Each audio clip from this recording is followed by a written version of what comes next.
அதிரடியான தாக்குதல்களை மேற்கொண்டு வரும் வெஸ்ட் பேங்க் பிரதேசத்திலே இருக்கக்கூடிய பலஸ்தீனிய போராளிகளும் காசா சிட்டியிலே இருக்கக்கூடிய பலஸ்தீனிய மக்களின் உடைக்க முடியாத நம்பிக்கையும் உறுதியும் ஈரானிய வெளியுறவுத்துறை அமைச்சர் அப்பாஸ் அரக்சிக்கு எதிராக எடுக்கப்பட போகும் சட்ட நடவடிக்கைகளும் அப்பாஸ் அரக்சியினுடைய பதில்களும் காசாவிலே இருக்கக்கூடிய கொள்ளை கும்பல்களும் இஸ்ரேலி ஆக்கிரமிப்பு இராணுவத்திற்கு உதவி செய்யக்கூடிய உளவாளிகளும் ஒரு சில பலஸ்தீனிய போராளிகளை கடத்திச் சென்றுள்ளார்களா? ஈவன் மற்றும் அல் அதுமி குடியேற்றத்தினை ஆரம்பிப்பதற்காக மேற்கொள்ளப்பட்ட உத்தியோகபூர்வமான விழாக்களும் அவசரமாக சுரங்கத்தை நோக்கி தெரித்து ஓடிய நெட்டன்யாகுவும் லெபனான் அரச இராணுவத்திற்காக அமெரிக்கா வழங்கியிருக்கக்கூடிய $1,000,000களும் சவுதி அரேபியா வழங்கப் போகும் $1,000,000களும் ஹிஸ்புல்லாவுக்கு எதிரான நெட்டன்யாகுவின் மிரட்டல்களும் அமெரிக்காவுக்கு விஜயம் செய்திருக்கக்கூடிய கத்தாரினுடைய பிரதமரும் ஸ்பெயின் நாட்டு பிரதமருடைய அதிரடியான அறிவிப்புகளும் கோபமடைந்த நெட்டன்யாகுவின் புலம்பல்களும்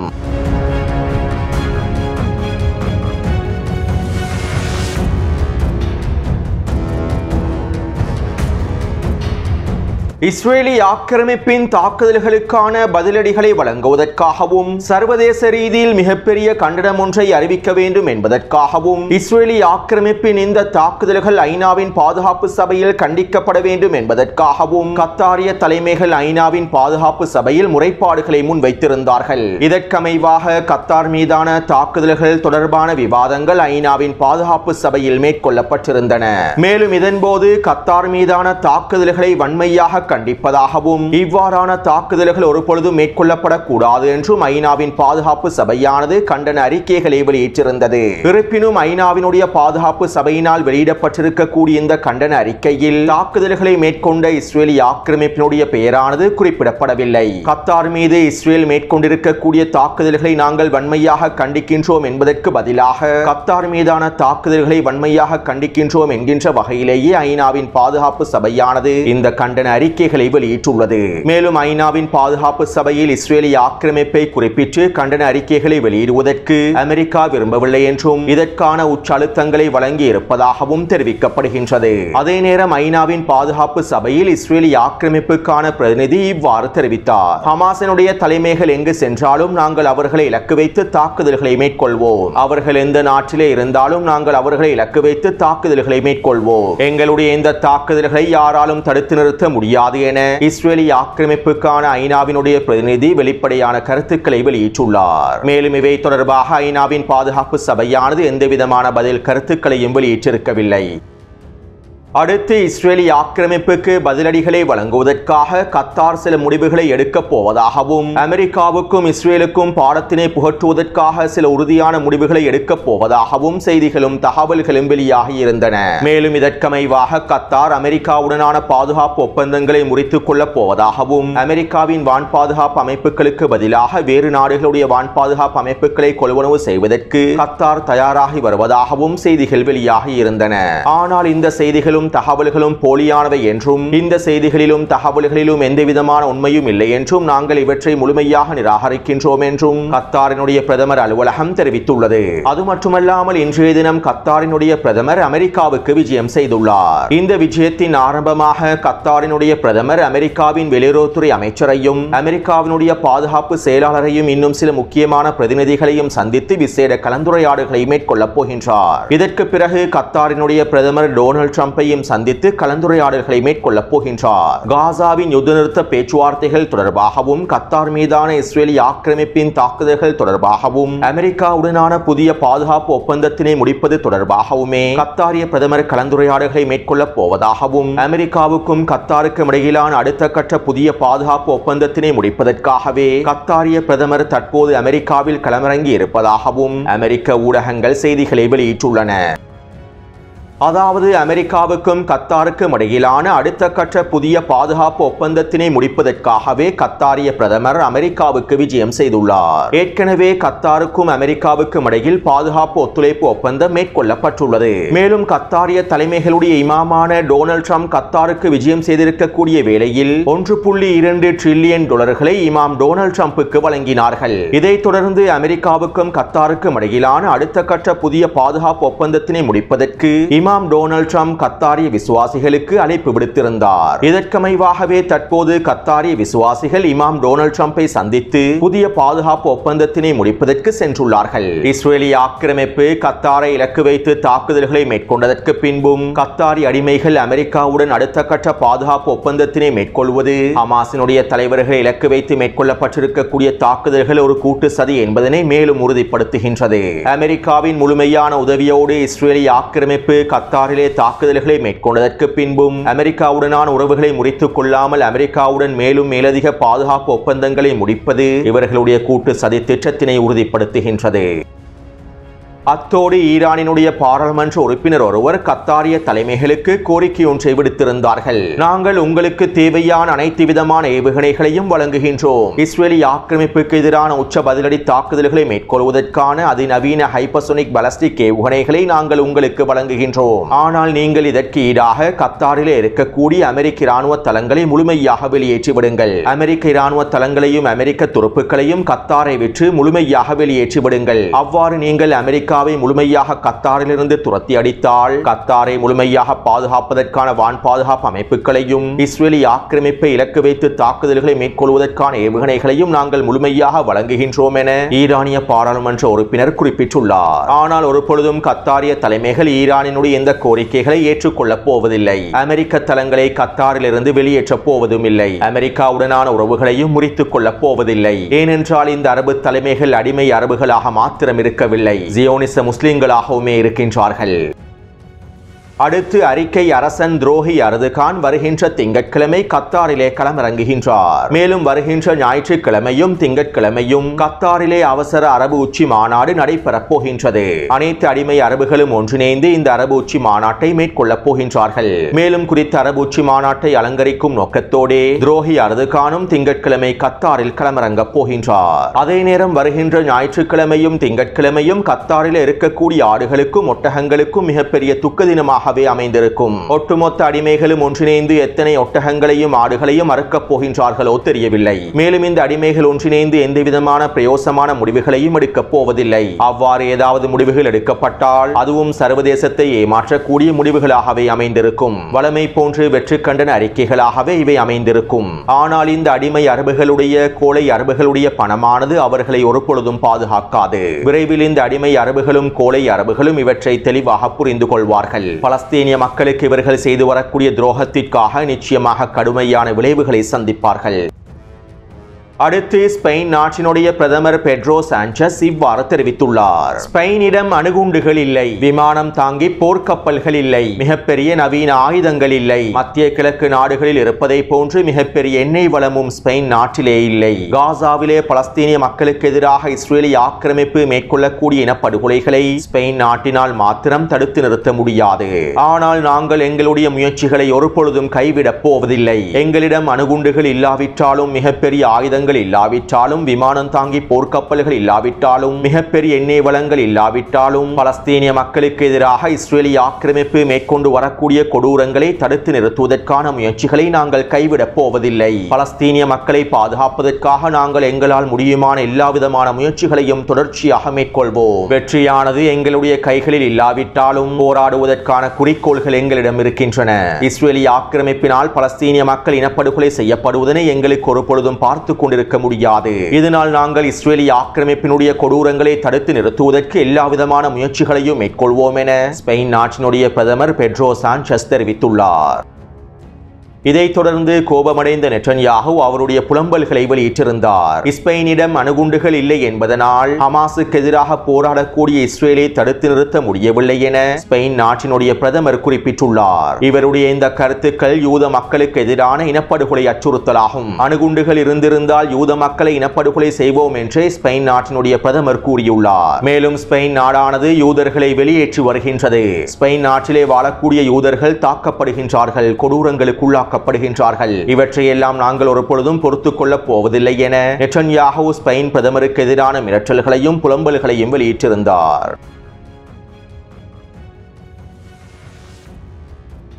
லெபனானினுடைய இராணுவத்திற்கு 14.2 மில்லியன் டாலர்கள் பெறுமதி அளவிலான ஆயுதங்களையும் இராணுவ தளவாடங்களையும் அமெரிக்கா வழங்கியுள்ளது. இனி வரக்கூடிய வாரங்களில் லெபனானினுடைய இராணுவத்திற்கு தேவையான ஏனைய ஆயுதங்களையும் இராணுவ தளவாடங்களையும் வழங்குவதாகவும் இராணுவ நிதியுதவிகளை வழங்குவதற்கும் அமெரிக்கா தயாராகி வருவதாகவும் தெரிவிக்கப்படுகின்றது. ஹிஸ்புல்லா இராணுவத்தை அவசரமாக நிராயுதபாணியாக்குவதற்கு லெபனான் அரசு இராணுவத்தினை பலப்படுத்த வேண்டும் என்கின்ற நோக்கத்தின் அடிப்படையிலேயே இந்த இராணுவ உதவிகள் அவசரமாக வழங்கப்பட்டு வருவதாகவும் தெரிவிக்கப்படுகின்றது. மேலும் லெபனானிய இராணுவத்தினை பலப்படுத்துவதற்கான இராணுவ உதவிகளையும் நிதி உதவிகளையும் வழங்குவதற்கு சவுதி அரேபியாவும் முன்வந்திருப்பதாக தெரிவிக்கப்படுகின்றது. நேற்றைக்கு முன்தினம் சவுதி அரேபியாவின் இளவரசர் யசீத் பின் ஃபர்ஹான் லெபனானிலே களமிறங்கி இவை தொடர்பான கலந்துரையாடல்களையும் மேற்கொண்டுள்ளார். இதன்போது லெபனானிய இராணுவத்தினை பலப்படுத்துவதற்கான இராணுவ உதவிகளையும் மேற்கொள்ளுமாறு லெபனானினுடைய பிரதமர் நவாப் சலாம் கோரிக்கை விடுத்திருப்பதாகவும் இதற்கான சம்மதத்தினை அவர் வழங்கியிருப்பதாகவும் தெரிவிக்கப்படுகின்றது. அடுத்து நேற்று மாலை இஸ்ரேலிய ஆக்கிரமிப்பு தெற்கு லெபனான் பிரதேசத்திலே 5க்கும் அதிகமான வான்வழி தாக்குதல்களை மேற்கொண்டிருந்தது. மேலும் தெற்கு லெபனானினுடைய கிழக்கு பிரதேசத்தில் ட்ரோன்கள் மூலமாக படுகொலை தாக்குதல்களையும் மேற்கொண்டிருந்தது. அது மட்டுமல்லாமல் இஸ்ரேலிய ஆக்கிரமிப்பு ராணுவத்தின் அரேபிய மொழி ஊடக பேச்சாளர் தெற்கு லெபனானினுடைய மிக முக்கியமான 5 கிராமங்களுக்குள் நுழைந்து மேற்பார்வை நடவடிக்கைகளை மேற்கொண்டுள்ளார். இஸ்ரேலிய ஆக்கிரமிப்பு ராணுவம் தெற்கு லெபனானினுடைய 5 முக்கியமான கிராமங்களில் இராணுவ தளங்களை அமைத்துள்ளது. இவற்றை மேற்பார்வையிடுவதற்காகவே இவர் களமிறங்கி இருப்பதாகவும் தெரிவிக்கப்படுகின்றது. அதே போன்று நேற்று மாலை லெபனான் தொடர்பாகவும் ஹிஸ்புல்லா தொடர்பாகவும் நெட்டன்யாஹு ஊடக அறிக்கையில் இவ்வாறு தெரிவித்தார். நாங்கள் தெற்கு லெபனானினுடைய பிரதேசங்களில் இருந்து வெளியேறப் போவதில்லை. தெற்கு லெபனானிலே நாங்கள் அமைத்திருக்கக்கூடிய மிக முக்கியமான புள்ளிகளில் இருந்து ஒரு பொழுதும் நாங்கள் வெளியேறப் போவதில்லை. ஹிஸ்புல்லா மீண்டும் இஸ்ரேலுக்கு எதிராக தாக்குதல்களை மேற்கொள்வதற்கு திட்டமிட்டால் ஒரே இரவில் லெபனானினுடைய 1200 புள்ளிகளை இலக்கு வைத்து தாக்குதல்களை மேற்கொண்டு அனைத்தையும் நாங்கள் தரைமட்டமாக்கி விடுவோம். இதற்கு நாங்கள் முழுமையாக தயாராகவே இருக்கின்றோம். ஈரான் மீதான போரானது இன்னும் முடிவடையவில்லை. ஈரானிய அச்சுக்களுக்கு எதிரான போரானது இன்னும் முடிவடையவில்லை. ஈரானிய நாசகார அரசுக்கு எதிரான போரானது இன்னும் முடிவடையவில்லை. கமேனியினுடைய வீழ்ச்சி வரை நாங்கள் தொடர்ச்சியாக அனைத்து திட்டங்களையும் மேற்கொள்வோம் என நெட்டன்யாஹு தெரிவித்தார். அடுத்து நேற்றிரவு வெஸ்ட் பேங்கினுடைய ஈவன் பிரதேசம் மற்றும் அல் அதுமி பிரதேசத்தில் இஸ்ரேலிய குடியேற்றங்களை அமைப்பதற்கான ஆரம்ப கட்ட உத்தியோகபூர்வமான விழாக்கள் மேற்கொள்ளப்பட்டிருந்தன. இந்த விழாவிலே நெட்டன்யாஹுவோடு ஸ்மோட்ரிச்சும் பென்குவிரும் கலந்து கொண்டிருந்தார்கள். மேலும் குறித்த விழாவிலே நெட்டன்யாஹு இவ்வாறு தெரிவித்தார். வெஸ்ட் பேங்கிலே ஈவன் மற்றும் அல் அதுமி பிரதேசங்களை விரிவாக்குவதற்கான ஒப்பந்தத்தில் நான் கையொப்பமிட்டுள்ளேன். இந்த திட்டமானது கிழக்கு ஜெருசலத்தை வெஸ்ட் பேங்கினுடைய பிரதேசங்களில் இருந்து முழுமையாக திறம்பட துண்டித்துவிடும். இதனால் எங்களுடைய இஸ்ரேலிய மண்ணில் பலஸ்தீனிய அரசொன்றை உருவாக்கவே முடியாது. ஈவன் மற்றும் அல் அதுமி பிரதேசங்கள் யூத மக்களுக்கு சொந்தமான பிரதேசங்களாகும். மேலும் எங்களுடைய கிழக்கு போர் முனையானது அல் அதுமி போர் முனை அல்ல. ஜோர்டான் பள்ளத்தாக்கு போர் முனையே எங்களுடைய அடுத்த கிழக்கு போர் முனையாகும். மேலும் ஜோர்டான் எல்லையை பாதுகாப்பதற்கான எல்லாவிதமான வேலை திட்டங்களையும் நாங்கள் தொடர்ச்சியாக மேற்கொண்டு வருவோம் என நெட்டன்யாஹு குறித்த உரையிலே தெரிவித்திருந்தார். மேலும் நெட்டன்யாஹு குறித்த உரையை முடிப்பதற்கு முன்பே அவசரமாக குறித்த விழாவை விட்டு வெளியேறி கிரியாவில் இருக்கக்கூடிய சுரங்கப்பாதை கட்டிடத்தை சென்றடைந்தார். அதாவது குறித்த விழாவில் நெட்டன்யாஹுவின் உரை ஆரம்பிக்கப்படும் சந்தர்ப்பத்தில் ஈரானிலே ஏவுகணை தளங்கள் களமிறக்கப்பட்டிருப்பதாகவும் இஸ்ஃபஹான் மற்றும் மேற்கு பிரதேசத்தில் இருக்கக்கூடிய ஏவுகணை தளங்கள் களமிறக்கப்பட்டு தயார் நிலையில் வைக்கப்பட்டிருப்பதாகவும் ஈரானிய ஊடகங்கள் செய்திகளை வெளியிட்டிருந்தன. இதைத் தொடர்ந்து இந்த செய்திகளை இஸ்ரேலிய ஆக்கிரமிப்பு ஊடகங்களும் வெளியிட்டிருந்தன. மேலும் இந்த செய்திகளால் ஏற்பட்ட பதற்றத்தின் காரணமாகவே நெட்டன்யாஹு தன்னுடைய உரையையும் முடிக்காமல் அவசரமாக நிலத்தடி சுரங்கப்பாதை கட்டிடத்தை நோக்கி விரைந்துள்ளார். ஆனால் உண்மையில் தாக்குதல்களை மேற்கொள்வதற்காக ஈரானிய படையினர் ஏவுகணை தளங்களை களமிறக்கவில்லை. ஏவுகணை தளங்களுடைய மறுசீரமைப்பு மற்றும் ஒழுங்குபடுத்துவதற்காகவே களமிறக்கியுள்ளார்கள். அல்லது குறித்த தகவல்கள் ஈரானிய ஊடகங்களினால் வேண்டுமென்றே போலி செய்தியாக வெளியிடப்பட்ட தகவல்களாகவும் இருக்கலாம். எனவே இந்த உறுதிப்படுத்தப்படாத தகவல்களை நம்பியே நெட்டன்யாஹு உரையையும் முடிக்காமல் அவசரமாக சுரங்கப்பாதையை நோக்கி தெரித்து ஓடியுள்ளார். 12 நாள் போரின் போது வாங்கிய அடியை மறக்காததன் விளைவாகவே நெட்டன்யாஹு அச்சத்தின் காரணமாக தெரித்து ஓடியுள்ளார் என்பதனையும் இந்த சம்பவத்திலிருந்து எங்களுக்கு தெளிவாக புரிந்து கொள்ளலாம். அடுத்து சர்வதேச அணுசக்தி நிறுவனத்துடனான ஒப்பந்தத்தை தொடர்ந்து ஈரானினுடைய வெளியுறவுத்துறை அமைச்சர் அப்பாஸ் அரக்சிக்கு எதிராக சட்ட நடவடிக்கைகளை எடுக்கப் போவதாக ஈரானிய பாராளுமன்றத்தினுடைய அதிகளவான உறுப்பினர்கள் முன்வந்துள்ளார்கள். அப்பாஸ் அரக்சிக்கு எதிரான சட்ட நடவடிக்கைகளை எடுப்பதற்கான முன்மொழிவுகள் ஈரானிய பாராளுமன்றத்தில் முன்வைக்கப் போவதாகவும் தெரிவிக்கப்படுகின்றது. இருப்பினும் தற்போது ஈரானிய பாராளுமன்றம் ஒத்திவைக்கப்பட்டுள்ளது. இன்னும் 20 நாட்களுக்கு பிறகு அப்பாஸ் அரக்சிக்கு எதிரான சட்ட நடவடிக்கைகள் தொடர்பான முன்மொழிவுகள் பாராளுமன்றத்தில் முன்வைக்கப்படும் என்றும் தெரிவிக்கப்படுகிறது. தெரிவிக்கப்படுகின்றது. அதே நேரம் இந்த தகவல்களை தொடர்ந்து ஈரானினுடைய வெளியுறவுத்துறை அமைச்சர் அப்பாஸ் அரக்ஷி அவர்கள் இவ்வாறு தெரிவித்தார். சர்வதேச அணுசக்தி நிறுவனத்துடன் மேற்கொள்ளப்பட்டிருக்கக்கூடிய ஒப்பந்தம் ஈரானிய தேசிய பாதுகாப்பு வரம்புகளுக்கு உட்பட்டதாகவே அமைந்துள்ளது. எங்களுடைய அணுசக்தி தளங்களை முழுமையாக சோதனை செய்வதற்காக மேற்பார்வை செய்வதற்காக எந்த விதமான அனுமதிகளும் வழங்கப்படவில்லை. ஈரானினுடைய தேசிய பாதுகாப்பை கருத்தில் கொண்டு இந்த ஒப்பந்தம் முடிக்கப்பட்டுள்ளது என அப்பாஸ் அரக்ஷிக்கு எதிரான விமர்சனங்களுக்கு அவர் பதில் வழங்கியுள்ளார். இருப்பினும் இந்த ஒப்பந்தம் தொடர்பான உத்தியோகபூர்வமான முழுமையான வடிவம் இன்னும் ஊடகங்களுக்கு வெளிப்படுத்தப்படவில்லை. 20 நாட்களுக்கு பிறகு பாராளுமன்றம் ஆரம்பிக்கப்பட்டதற்கு பின்பே மேற்கொள்ளப்பட்டிருக்கக்கூடிய ஒப்பந்தத்தின் நிபந்தனைகள் முழுமையாக வெளிப்படுத்தப்படும். இந்த சமயத்தில் அப்பாஸ் அரக்ஷியினுடைய கருத்துக்களுக்கும் ஒப்பந்தங்களுக்கும் இடையில் முரண்பாடுகள் காணப்பட்டால் நிச்சயமாக அப்பாஸ் அரக்ஷிக்கு எதிராக கடுமையான சட்ட நடவடிக்கைகள் எடுக்கப்படும். மேலும் மசூத் பெஜஷ்கியானினுடைய அரசாங்கத்திற்கு எதிராகவும் நடவடிக்கைகள் எடுக்கப்படும் என எதிர்பார்க்கப்படுகின்றது. அடுத்து ஐரோப்பிய நாடுகளும் சர்வதேச அணுசக்தி நிறுவனமும் ஈரானினுடைய செறிவூட்டப்பட்ட யுரேனியம் இருக்கக்கூடிய இடம் தொடர்பான கேள்விகளை எழுப்பி வருகின்றார்கள். இதற்கு அப்பாஸ் அரக்ஷி அவர்கள் ஊடக நேர்காணலில் இவ்வாறு பதில் வழங்கியிருந்தார். அமெரிக்காவினால் தாக்குதலுக்குள்ளாக்கப்பட்டிருக்கக்கூடிய ஈரானிய அணுசக்தி தளத்திலேயே இந்த செறிவூட்டப்பட்ட யுரேனியம் புதைக்கப்பட்டுள்ளது. அமெரிக்காவின் தாக்குதலினால் ஒட்டுமொத்த செறிவூட்டப்பட்ட யுரேனியமும் குறித்த அணுசக்தி தளத்திலேயே புதைக்கப்பட்டு விட்டன. இவற்றை மீண்டும் மீட்டெடுக்க முடியுமா என்பது எங்களுக்கு தெரியாது. மேலும் இவை தொடர்பான விசாரணைகளையும் நாங்கள் தொடர்ச்சியாக மேற்கொண்டு வருகின்றோம் என அப்பாஸ் அரக்ஷி அவர்கள் தெரிவித்துள்ளார்.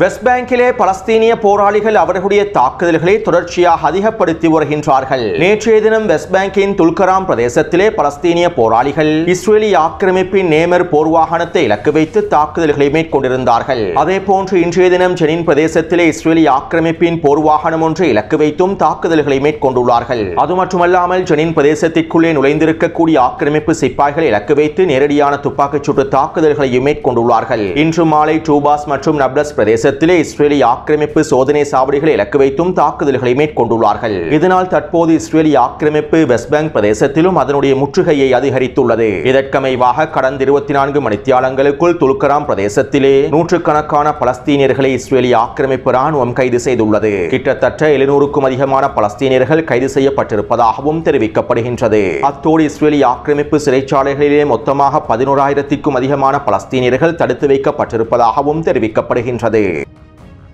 அடுத்து இஸ்ரேலி ஆக்கிரமிப்பு ராணுவம் வடக்கு காசாவிலே உச்ச வான்வழி தாக்குதல்களை மேற்கொண்டு வருகின்றது. அதிலும் குறிப்பாக வடக்கு காசாவின் ஷாத்தி முகாம் பிரதேசத்திலும் ஷேக் ரத்வான் பிரதேசத்திலும் குடியிருப்பு பிரதேசங்களை இலக்கு வைத்து உச்ச தாக்குதல்களை மேற்கொண்டு வருகின்றது. மேலும் இஸ்ரேலி ஆக்கிரமிப்பின் குறித்த தாக்குதல்களுக்கு பிறகு ஷாத்தி முகாமிலே இருக்கக்கூடிய பலஸ்தீன இளைஞர்கள் கோஷமிட்டு இஸ்ரேலி ஆக்கிரமிப்புக்கு சவால் விடுத்திருந்தார்கள். நாங்கள் ஒரு பொழுதும் எங்களுடைய வீடுகளில் இருந்து வெளியேறப் போவதில்லை என கோஷங்களை எழுப்பியிருந்தார்கள். இவை தொடர்பான காணொலிகளை டெலிகிராம் சேனலிலே பதிவிட்டு மேலும் இஸ்ரேலி ஆக்கிரமிப்பின் தாக்குதல்களுக்கு மத்தியில் பலஸ்தீனிய மக்கள் வெளியேற்றிருக்கக்கூடிய இந்த கோஷங்கள் அவர்களுடைய உடைக்க முடியாத நம்பிக்கையையும் உறுதியையும் வெளிப்படுத்துகின்றது. அடுத்து அல்கசாம் படைப்பிரிவினுடைய ஆதாரம் அல் ஜசீரா ஊடகத்திடம் இவ்வாறு தெரிவித்துள்ளார். காசாவிலே இருக்கக்கூடிய கொள்ளை கும்பல்களும் இஸ்ரேலி ஆக்கிரமிப்பு ராணுவத்திற்கு உதவி செய்யக்கூடிய உளவாளிகளும் ஒரு சில பலஸ்தீனிய போராளிகளை கைது செய்து கடத்திச் சென்றுள்ளார்கள். காசாவிலே தடுத்து வைக்கப்பட்டிருக்கக்கூடிய இஸ்ரேலிய பணை கைதிகள் தொடர்பான உளவு தகவல்களை பெற்றுக் கொள்வதற்காகவும் வடக்கு காசாவில் இருக்கக்கூடிய சுரங்கப்பாதைகள் தொடர்பான உளவு தகவல்களை பெற்றுக் கொள்வதற்காகவுமே இவ்வாறு கடத்திச் செல்லப்பட்டுள்ளார்கள். மேலும் இதற்கு உடந்தையாக இருக்கக்கூடிய கொள்ளை கும்பல்களையும் உளவாளிகளையும் நாங்கள் சும்மா விட போவதில்லை. இந்த கொள்ளை கும்பல்களுக்கு எதிராகவும் உளவாளிகளுக்கு எதிராகவும் நாங்கள் தற்போது கடுமையான நடவடிக்கைகளை மேற்கொண்டு வருகின்றோம் என அவர் அல் ஜசீரா ஊடகத்திடம் தெரிவித்துள்ளார். இதற்கமைவாக கடந்த வாரமும் காசாவிலே 6 உளவாளிகளும் துரோகிகளும் தூக்கிலிடப்பட்டிருந்தார்கள். மேலும் நேற்றிரவு மத்திய காசாவின் மேற்கு பிரதேசத்திலும் காசா சிட்டி பிரதேசத்திலும் பல உளவாளிகளையும் துரோகிகளையும் பலஸ்தீனிய போராளிகள் வேட்டையாடி இருப்பதாகவும் தெரிவிக்கப்படுகின்றது. எனவே இந்த காணொளி தொடர்பான கருத்துக்களை பதிவிடுங்கள். தொடர்ந்தும் என்னுடன் இணைந்திருங்கள். நன்றி, வணக்கம்.